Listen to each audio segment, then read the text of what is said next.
Hello, team meetings are vital for the long-term success of your business. Get them right, you've got a team that's bought into your vision, on board with what you're trying to do, motivated to help you achieve your salon goals. Get them wrong and you're doing serious harm to the potential future of your salon.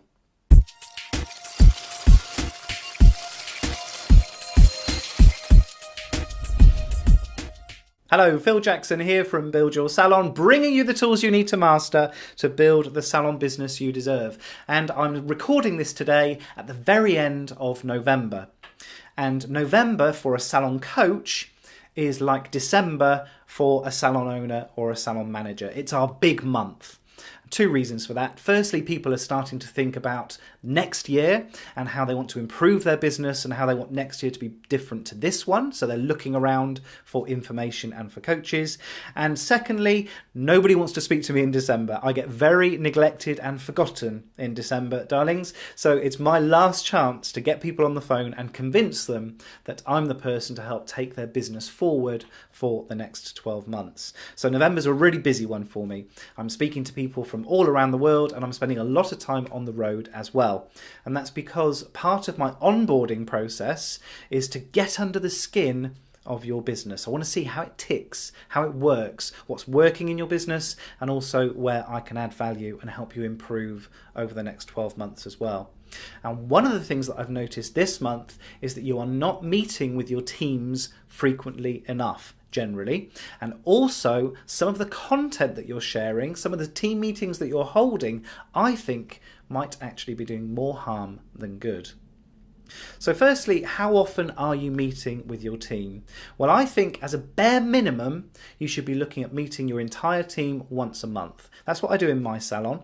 If you have a team which is younger or a team which needs lots of coaching and training and improvement, you might want to increase the frequency of your full team meetings. I have some salons on my books that meet with their team every week.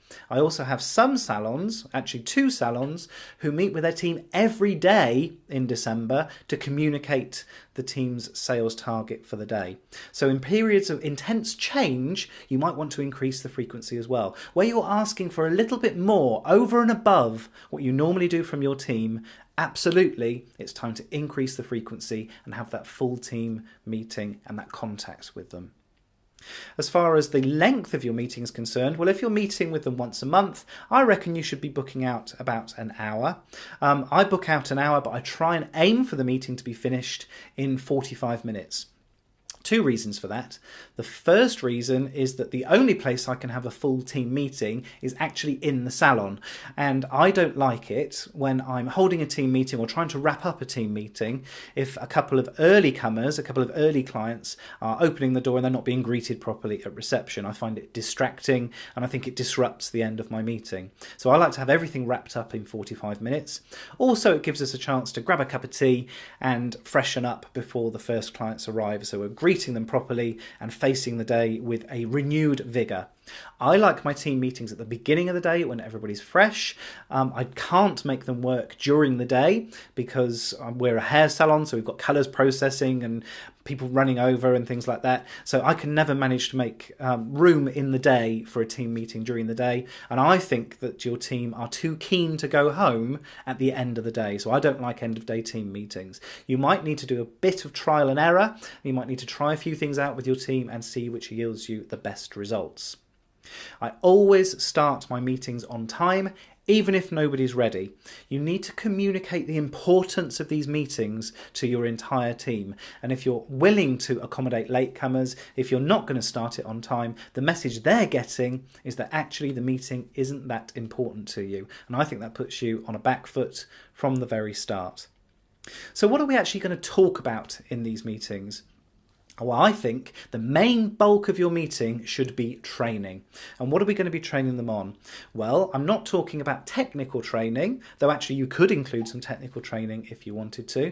But I do think it's a really valid place to be sharing product knowledge and product training. So anything new that's coming into the salon, I would absolutely use your team meeting to launch it and share some product knowledge with the team. Also, if you've got products which aren't shifting on the retail basis, then I would also look at some product knowledge to just try and reignite the spark and get those slow moving items moving from the shelves a bit quicker. Also, it's your time to promote.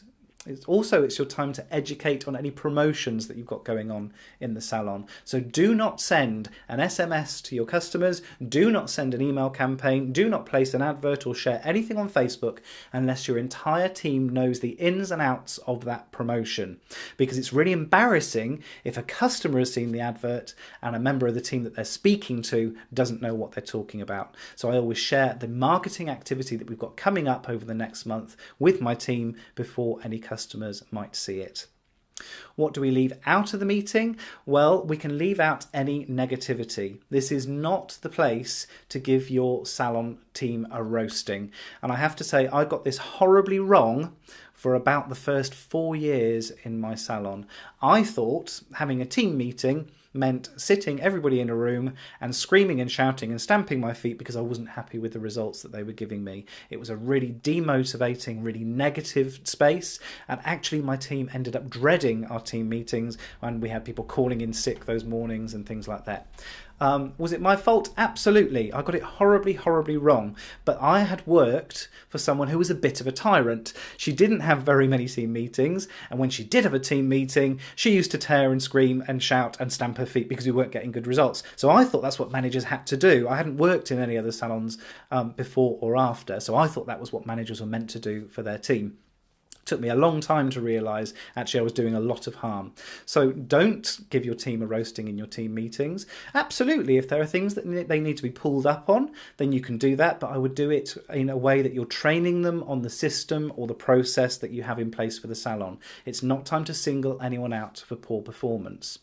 Share positive things in the salon, so share wherever anyone's had any kind of success, positive reviews that you've got from customers. Absolutely, I would share those in a team meeting. Anyone who's gone over and above what they normally do or what is expected of them, celebrate that in your team meeting as well.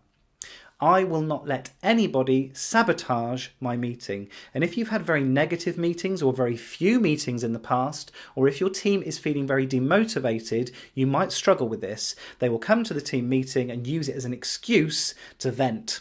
They will share their negativity with everybody else, and you can't let that happen. If you think you're at risk from this, what I would do is put a notice in your staff room or your kitchen a week before the meeting, asking for anything that anybody wants to speak about. So they're not allowed to talk about it in the meeting unless it's made it onto the agenda. That way, if there is something negative and you don't want it as part of your team meeting, you can take that person to one side and say, look, this is really important. I definitely think it needs dealing with, but I don't think the team meeting is the right place to do it. Let's have a meeting in my office now, or let's get the people concerned together over lunch. So you're communicating that it's an important thing, it needs dealing with straight away, but you're not letting that negative energy bring the energy of your entire meeting down. I hope that's been useful to you.